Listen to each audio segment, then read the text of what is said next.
Now, some of us have not been to a retreat house before. And I think it wouldn't hurt if I just mentioned that one of the interesting phenomena in the spiritual life of this country, and I believe in Europe since the war, has been the emergence of retreat houses as places increasingly in demand. Now, retreat houses are run by religious institutions for the purpose of making a break with the active world and spending some periods engaged in the exploration of inner things, the spiritual dimension. Interestingly, as churches have tended to become more and more empty, the demand for retreat houses has greatly increased. And if we are to book for next year, we have to do it about a year in advance, don't we, Beryl? Yes. And many people are disappointed. The demand is quite extraordinary. And I'm sure there's some interesting meaning in that the open side shows a diminishing attendance, the depth experience shows a greatly enhanced area of interest. Now, I think we were probably the first group in the name of yoga to establish an activity in the context of Christian retreat houses. And this goes back to 1973. And it's a very, very interesting development because those of us who are no longer young, those of us who are middle-aged, like Beryl and me, are part of a world which has seen enormous changes. And one of the changes is that 20 years ago, it would have been inconceivable that yoga would have been featured in the context of a Christian retreat house. It just could not have happened. Things are changing. Much is changing. And we are part of that change. Back in 1973, there was a certain caution about yoga events happening in a Christian retreat house. And interestingly, we've got no bias in this whatsoever. What we found was that a Catholic establishment tended to be more at ease with the challenge that yoga presented, because the adjustment that was required was a sort of a challenge than were other religious denominations. And so far as Damascus House is concerned, particularly, they couldn't be more accommodating, they couldn't be more liberal, they couldn't be more welcoming. And indeed, between you and me, over the years, they've tended to describe us as their favourite group. And I'm sure that says something about the way the world is opening out, about the way the barriers are coming down, about the way those who need to experience more deeply than just on the level of information find that they can reach an understanding and an enrichment through learning from each other. This place at one time was an orphanage for boys. And it's only, I think, since the early 70s that it was converted to use as a retreat house. And we've always found it a very worthwhile experience coming here.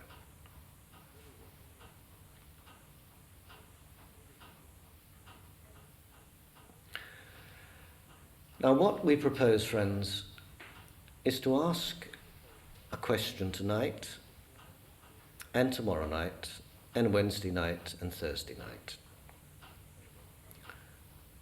Tonight we're going to ask the question, what is yoga? Tomorrow night we're going to ask, what is yogasan? Thursday night we'll ask, what is... Wednesday night we'll ask, what is pranayama? And Thursday night we will ask, what is meditation?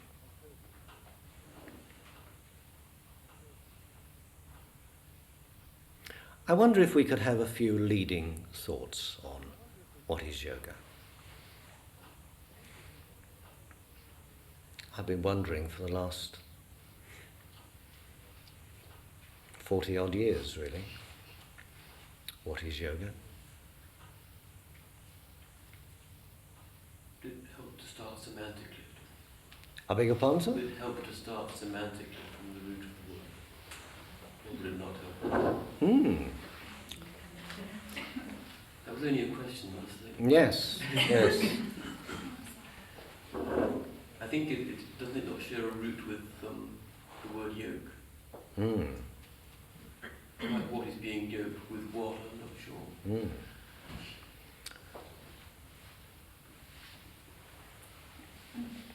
I think we'll want a volunteer. Thank you for volunteering. Could you very kindly write on the board the word yoga for us? In nice, big, legible letters.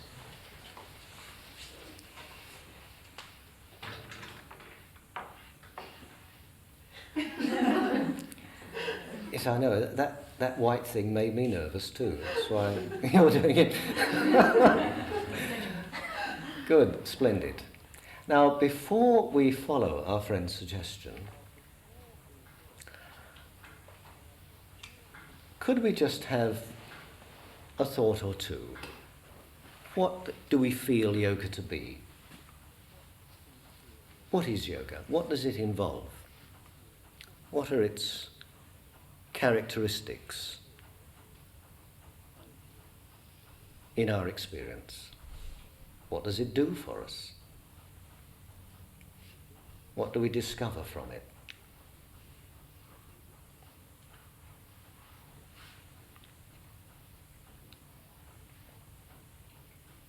Concentration. Concentration.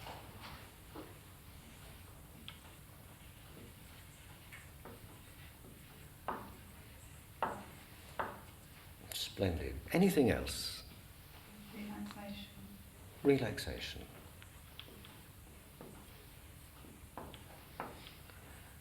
Anything else?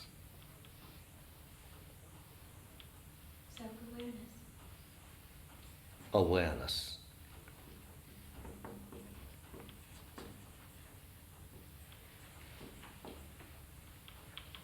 Anything else, friends?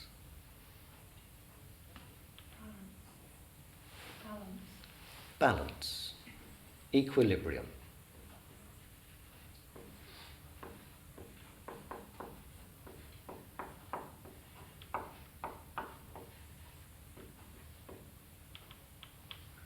Anything else? Energy. Energy.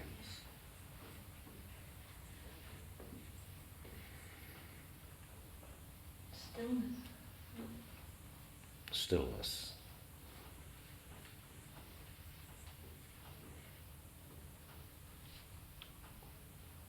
Anything else, friends? Healthy. Healthy body. Health.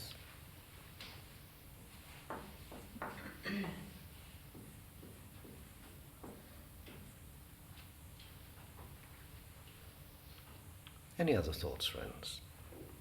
Strength. Strength.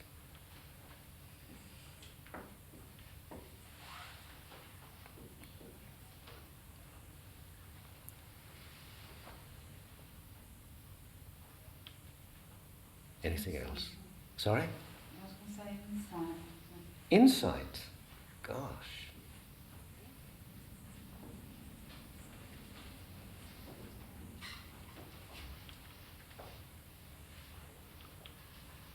Any other thoughts? A time to switch off. Also daily. No pressure. Yes. Detachment?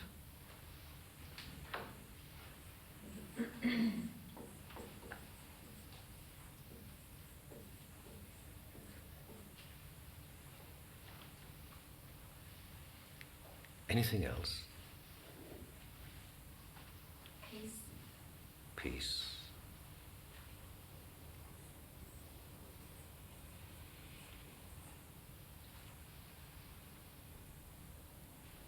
Anything else?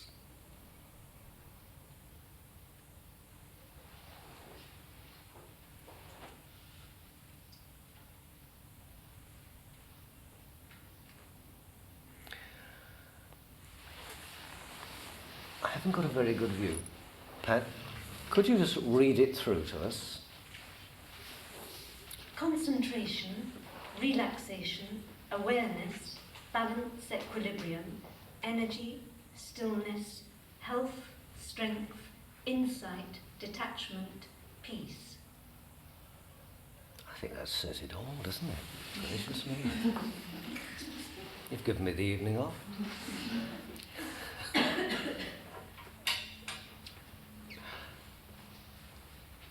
Thank you, Pat.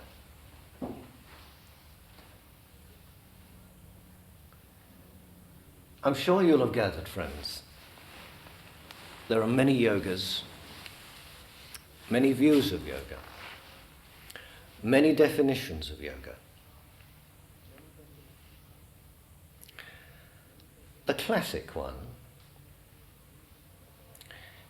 is the definition of Patanjali,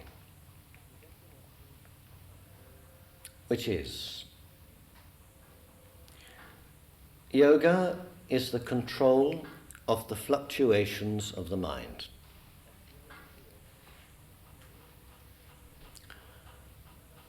Or the fluctuations of consciousness. Or to put it more pithily, yoga is control of consciousness. Yoga is therefore self-mastery. Self-mastery in yoga can only be attained through self-knowledge. And it's important to appreciate this, that in yoga there's more than one kind of knowledge. Without going into Sanskrit words too much, let's keep it in English. There is the necessary knowledge of information. There are the many things we need to know. There are the systematic processes by which we learn those things. And that is very much, and has always been, the area of education. Information, technique, the disciplines which derive from the systematizing of information and technique. These are the necessary concerns of our ego mind. But there's another level. There's the level of information, and there's the level of insight, the level of discovery. What yoga would understand by discovery is not something which can be imparted as a piece of instruction that we get from a book, or from a teacher, or from any other source. Discovery is a movement within ourselves that has not happened before, and is therefore a change within ourselves. And real development in yoga is a recognition, again and again and again, that the impact of experience, which may be information, it may be triggered off by information, or may not be information. The impact of experience brings about a stirring, a movement, an inner glimpse, which is uniquely our own. We've seen something, we've heard something, we've glimpsed something, and essentially what we have known, what we have glimpsed, has been a movement within ourselves. The early Gnostics of the Christian tradition shared this view. And the Greek Gnostics had two words for knowledge. One was the knowledge of information, the other was this deeper knowledge, this richer, fuller insight that is unique to the individual. And they called it gnosis. Par excellence, yoga is the way of discovery and the way of gnosis. We need information. We need technique. We need books. We need teachers. We need interaction with each other. But most of all, we need a certain sensitivity, a certain awareness by which we approach everything that we experience, and particularly in the area of yoga. More than anything else, yoga means awareness. Being intensely aware of what is. Being intensely aware of what is now. Information is always concerned with the past. Information, knowledge, is the fruit of the past. Yoga, essentially, is that quality of awareness that yields up the unique truth that is ourselves in the here and now.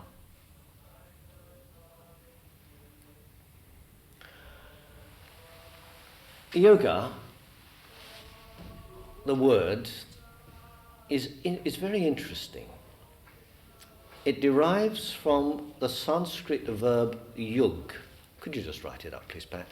Yug, which means to yoke. Y-U-G equals to yoke, or join, or in modern terminology, to integrate.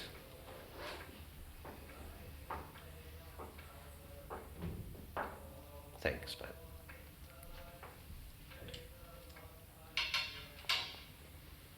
So yoga is the way of integration.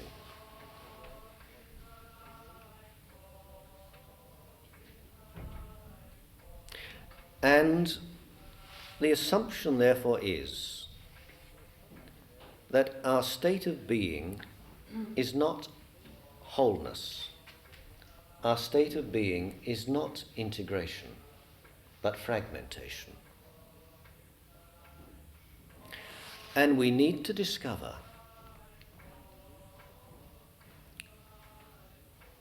what constitutes wholeness. From a yoga point of view, true health results from the right balance of body, mind, and spirit. Without that equilibrium, without that balance, there is no true state of health. Health is wholeness, and wholeness is derived from the same root as the word holiness. To be made whole is the intention of yoga. To be made whole is the goal of yoga. To be made whole is the process of yoga.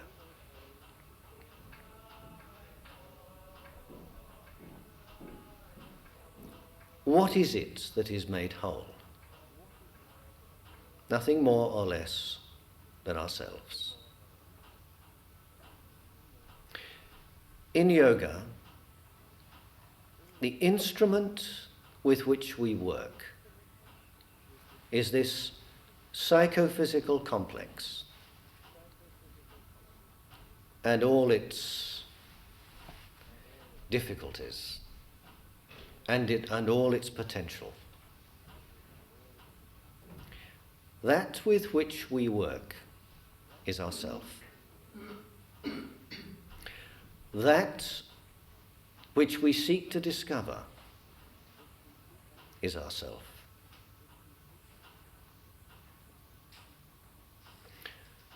Yoga is the way of knowing our true nature, our true self.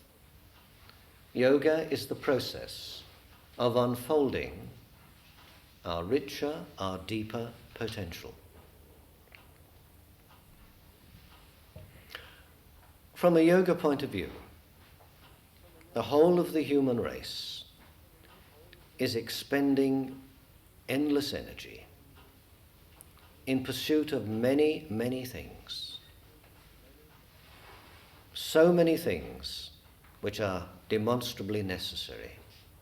So many things which are demonstrably foolish. So many things which are demonstrably insane. And a great deal that is very unhealthy. And a great deal which is obviously, visibly, the beginnings of a flowering, the beginnings of a discovery. Whatever we seek through education, whatever we seek through culture, whatever we seek in our quest for health or wealth or acquisition of any kind, ultimately from the standpoint of yoga, we are seeking the core of life itself. We will never come to rest. Life will always urge us on. Life will always demand that we know more. And from a yoga point of view, to know more means to become more. To become more in terms of consciousness. And all this presupposes that each and every one of us has a potential for knowing more, a potential for becoming more. And because at some level we all realize that, so we are drawn to deeper, richer levels of experience. Whatever we are seeking, ultimately we are seeking truth. And the doorway to truth is not external. The doorway to truth is within the heart of the human being.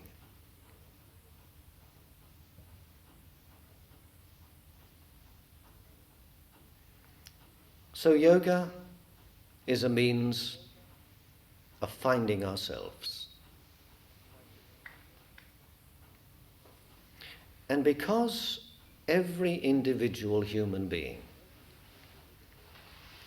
is this fusion of body, mind, and spirit, is this manifestation of energy, this manifestation of the one life, at varying levels of, if you like, vibration rate. To know ourselves is to know life itself. To discover ourselves is to discover life itself. To be ourselves truly, as yoga would perceive that state of being, means to find ourselves. The great Dr. Jung pointed out that modern man, modern mankind, was in search of a soul. One of the strange things that has happened in the past half century or so is this need that East and West have discovered for each other. Modern man, modern mankind, is in quest of a soul. Unless we find our own deeper being, unless we discover our own richer, immanent potential, quite seriously, there is no hope for our civilization, as the yogis would see it.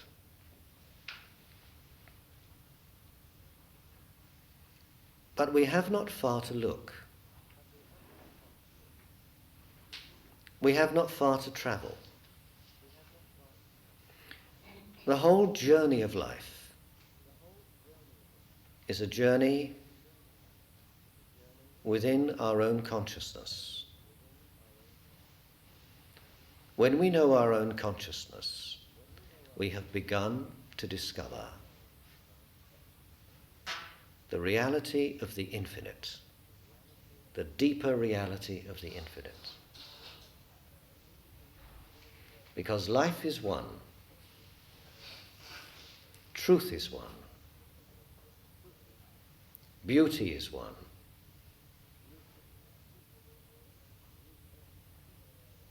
all is one.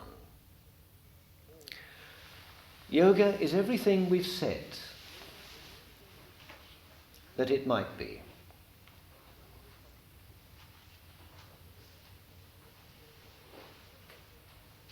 Of particular importance, I would be inclined to select from what's been written on the board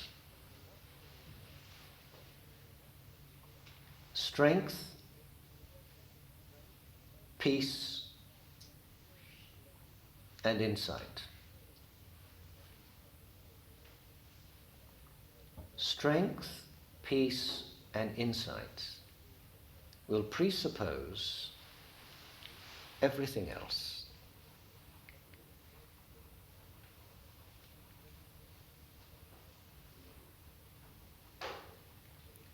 Possibly the first thing we may discover in any depth in yoga is a certain letting go, a certain cessation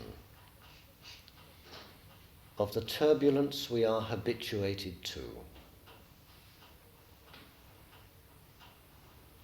When that letting go occurs, there is the manifestation of a deeper sense of inner peace.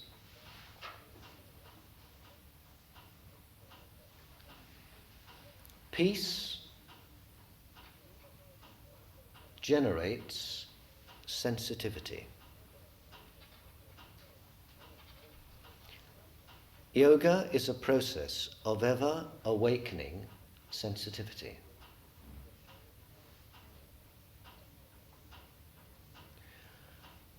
We must combine, of necessity,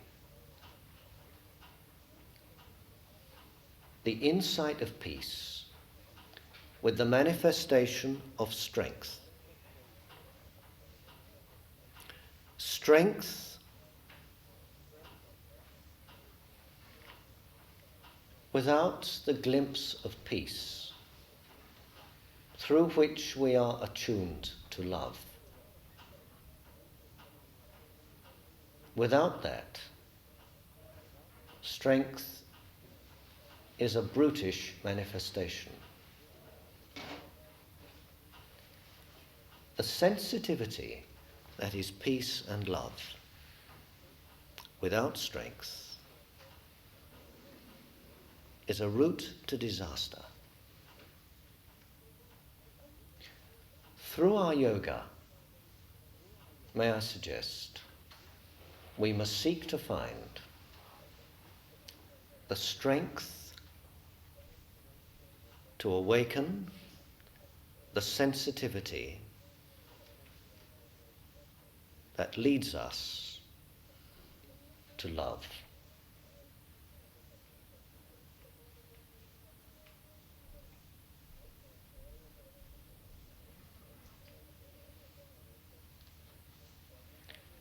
I don't know if anyone wants to make any observations or ask any questions.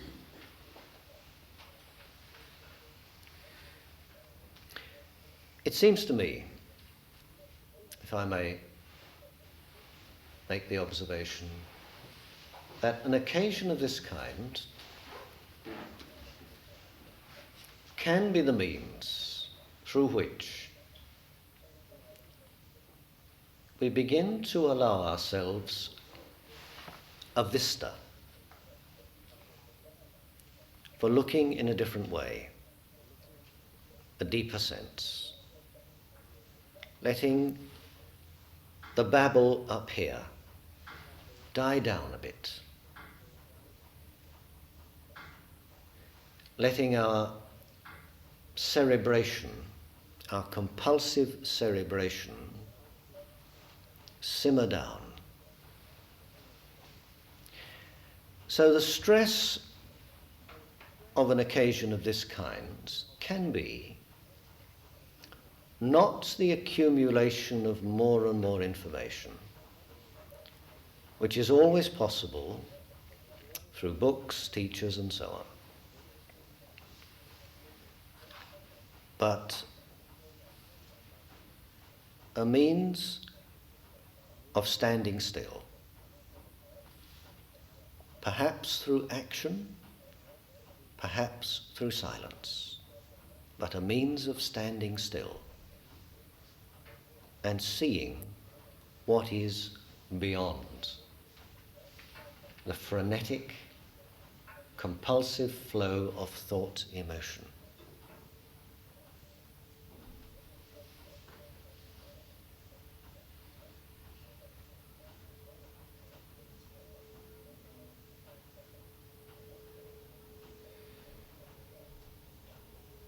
So yoga is an opening out.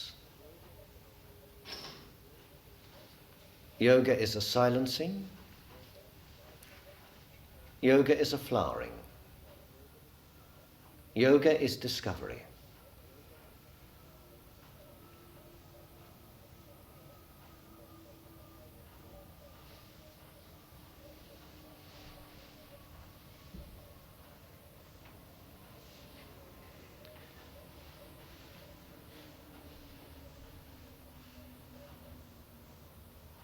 I wonder if you have any thoughts, friends.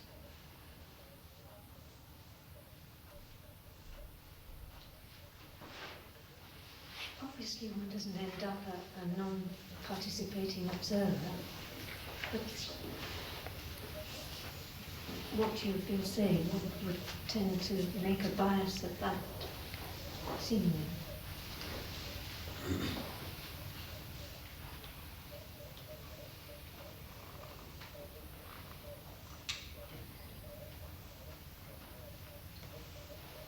Any other thoughts, friends? All that from exercise. Sorry? All that from exercise. It's a lot different All that from... from exercise. It's not exercise, though, is it? Sorry?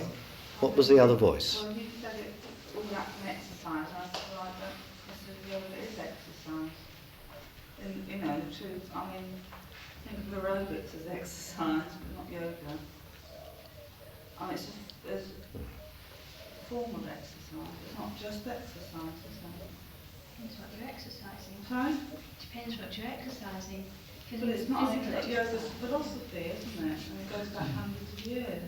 Yoga, it is exercise. You're exercising everything. Your brain and your mind. It's not just exercise. Well, not No, physical the words I exercise. used was from exercise, all that from exercise. I mean, it's a tremendous spectrum, isn't it? Oh, I see what you mean. From No, sorry, I thought you meant to something that be is... sarcastic. No, well, it was a mildly flippant, but I mean, what David was saying is tremendously powerful.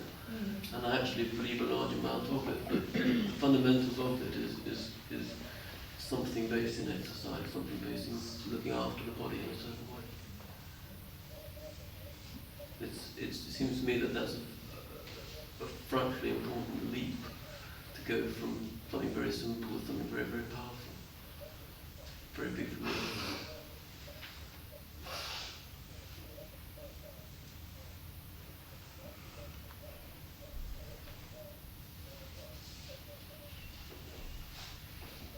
I might add, yoga's also fun.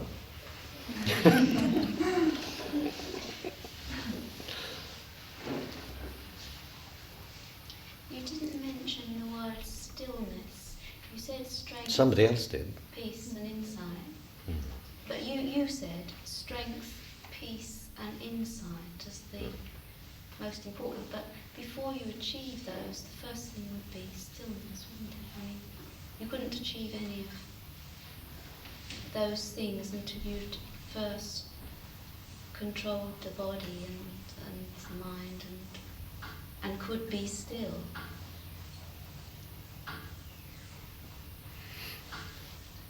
I'm sure there's much in what you say, Pearl. I'm a little cautious about the structured approach. You can't know so-and-so until you've done so-and-so. You can't achieve so-and-so, you can't experience so-and-so until you've managed to accomplish so-and-so. Now, there are many, many things in yoga which are demonstrably helpful, and they're there, they're available because they had been found to be helpful over centuries. But there's nothing that's essential except one thing. One thing only is indispensable. And that one thing,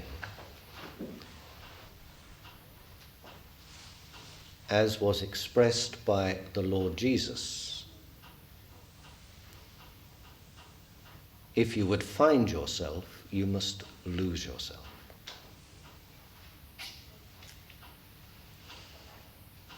Self-abnegation is the only essential. For example, just speaking from my own limited experience, there are innumerable people who will tell you, before you practice meditation, you must become very expert in certain contortions and convulsions called Hatha Yoga. It just is not true. I practiced meditation for 2 years before I did a single asana. And they were meaningful. They were a meaningful 2 years. Certainly what came subsequently proved a very real help and support. But nothing is essential. Nothing is indispensable. I mustn't follow that line too much, or I'll be talking myself out of a job. Can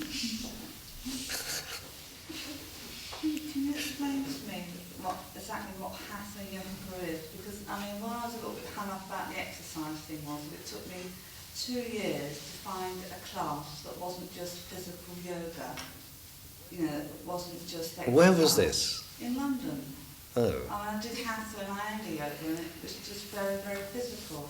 So I mean, I just wonder what the definition of Hatha yoga is, because Ilya seems to be stuck on Hatha and Iyengar, and as far as I'm concerned, they're very physical, and they're basically exercise, and very little else.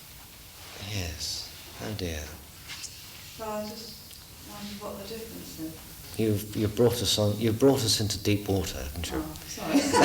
No, I was just very confused actually, because I just wondered what Hatha yoga is, as opposed to That's right. what we're doing. Well, as one good friend of mine who is principal of London Institute, but has a Cockney background,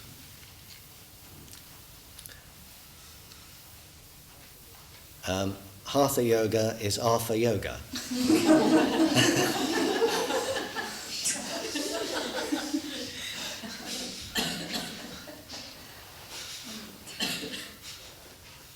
He enjoyed that one. He kept saying it for a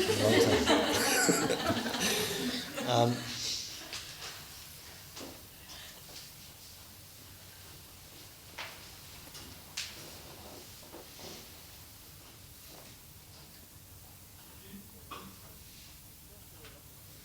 First of all, let me say this.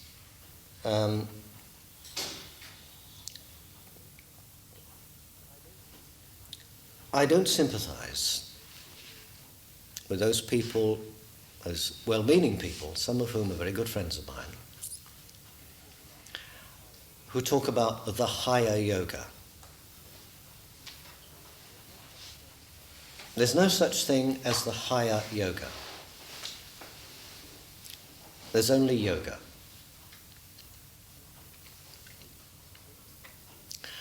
It's my personal conviction that rightly experienced, rightly cognized, rightly performed, the techniques of Hatha Yoga are as much a spiritual exercise as anything else.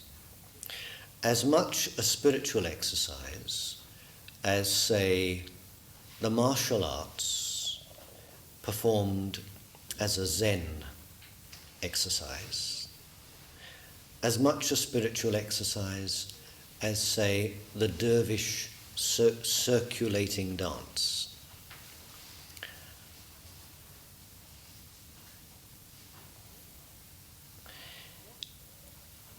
What we find fruitful depends on what we need in a given way at a given time. And the beauty of Hatha Yoga, the beauty of approaching discovery through Hatha Yoga, is that it can be, should be, complete. Put it this way. Put it this way.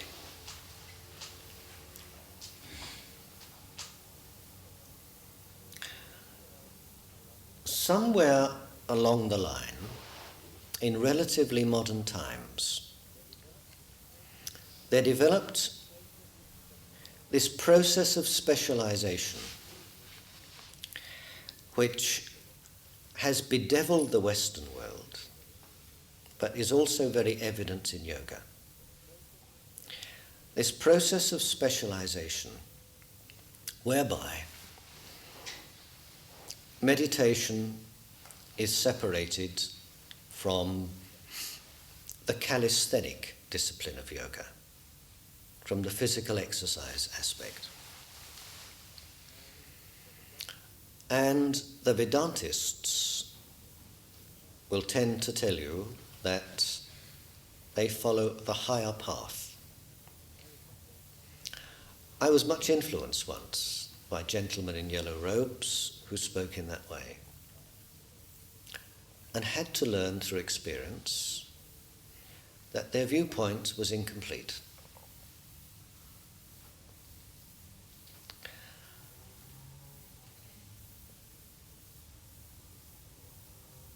It's up to us to find out what is needful for us today in the unique situation of the here and now. Now, Hatha Yoga.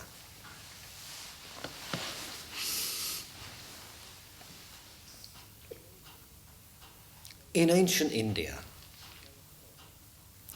there occurred in prehistoric times a fusion of two major traditions.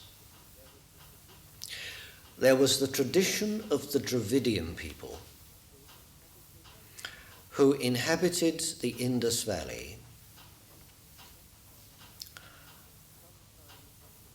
sometime possibly before 3000 BC.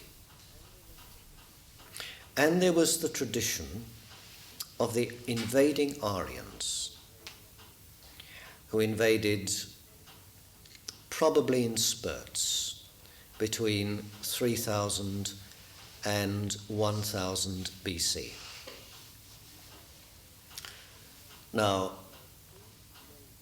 there are two major areas of yoga, what we may call the Vedantic and the Tantric.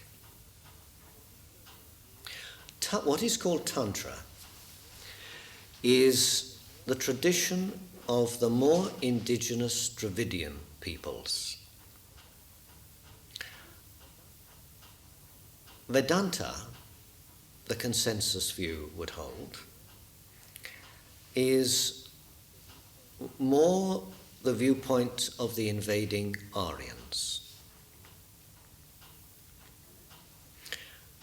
That fusion of complementary aspects has always existed on the Indian subcontinent. Tantra evolved Hatha Yoga, and the Vedantic school evolved meditation in the deep Raja Yoga sort of sense. So let's rub that out and write up something else. Does it rub out, Pat? It looks alarming to me. Gosh, it's efficient, isn't it?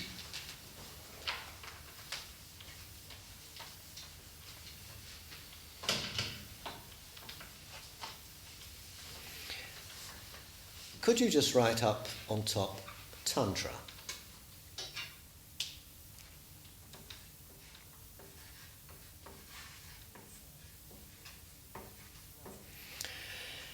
Now, what does Tantra mean?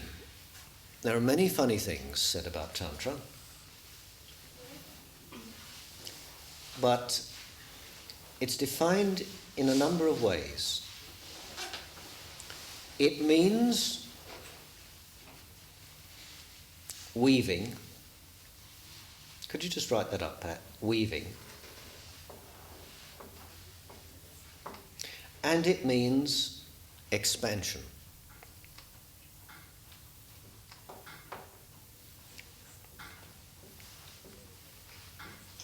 And various other things that we're not going into. The weaving aspect, in fact, is related to expansion, because the weaving means you are expanding that which is created from yourself. Tantra implies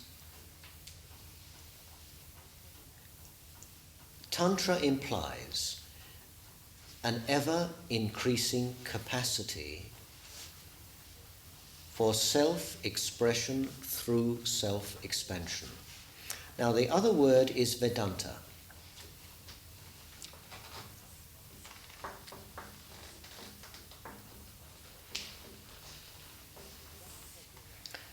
Now, Vedanta derives from the Vedas, Vedas, which are the world's most ancient major body of spiritual literature. And Veda means revealed. It implies revealed knowledge.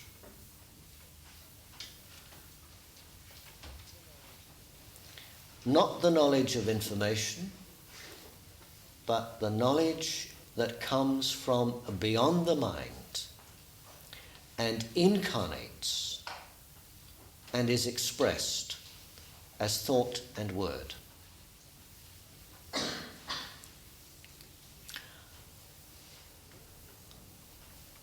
Linked with Tantra, we have Hatha Yoga. Just write Hatha.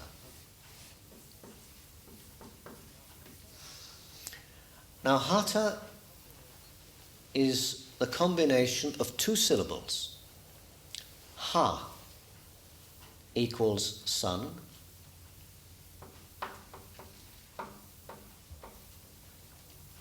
Ta equals moon.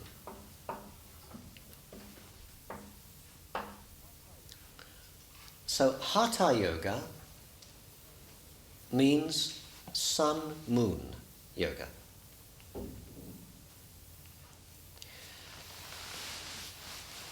Now, what does that imply?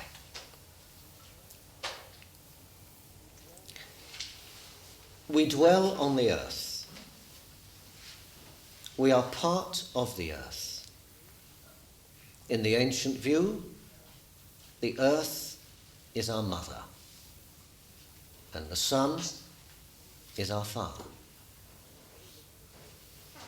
In a very literal sense, all things come from the sun, and all life is sustained by the sun. The moon is an ancient symbol for wisdom.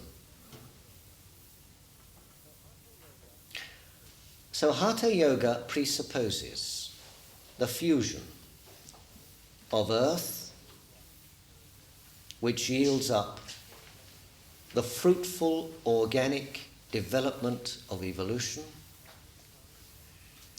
and the sun, which is the origin and the inspiration, and the moon, which is the subtle secret of inner knowledge, insight, wisdom. Through wisdom, through insight, we find our right relationship with the earth, with the sun, with the cosmos. Hatha Yoga is the balancing of the sun, the moon, and the earth within ourselves. Our right side is our sun side. Our left side is our moon side. Our right side is affirmational. Our left side is receptive. And all is contained as part of the earth. That essentially is what Hatha Yoga seeks to bring about. The balancing of our positive and negative energies, through the discipline of our positive and our negative energies. The way of Tantra, the way of Hatha Yoga, is an in-the-body and integrated experience. The way of Vedanta, as it has evolved, is the way of transcendence, the way of detachment from the physical in order to ascend to the ultimate. Are you with me on all that? Now, Vedanta, the core of Vedanta implies discipleship through renunciation and detachment. The core of Tantra implies discipleship through the embracing of the totality.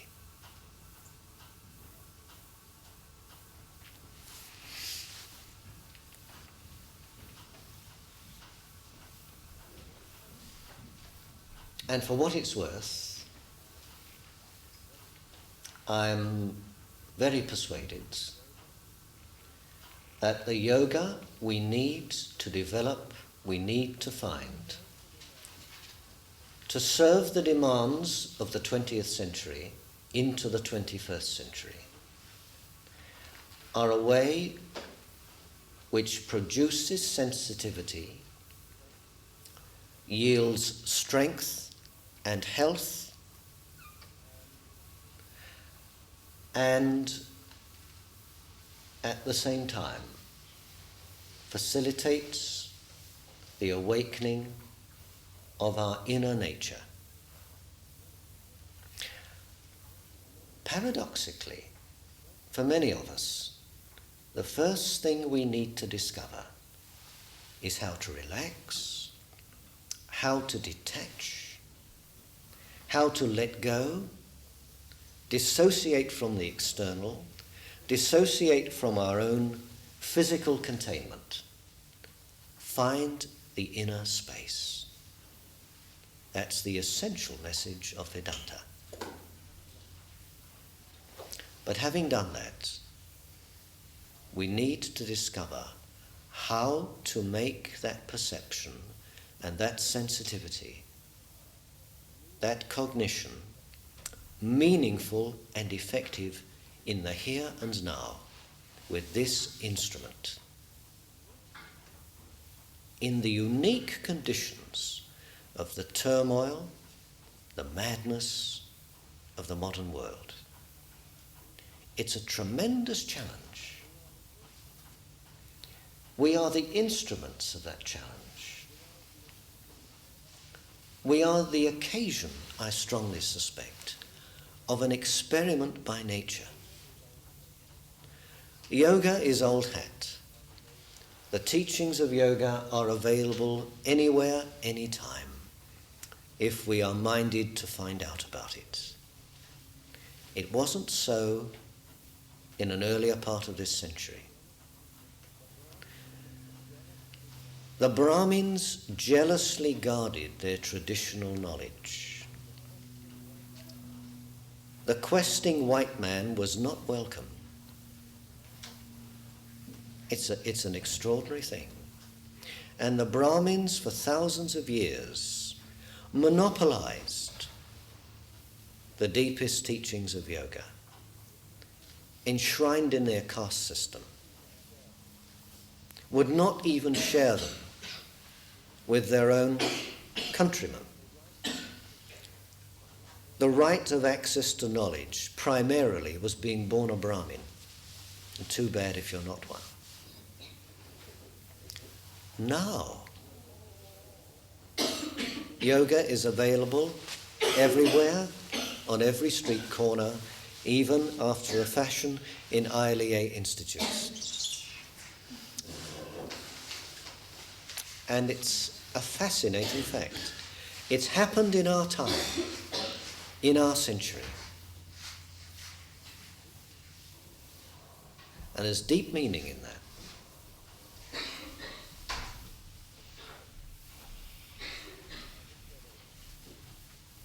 Having said all that, if you really look into the Vedas, you find also the Vedas are the origin of Tantra as well as Vedanta.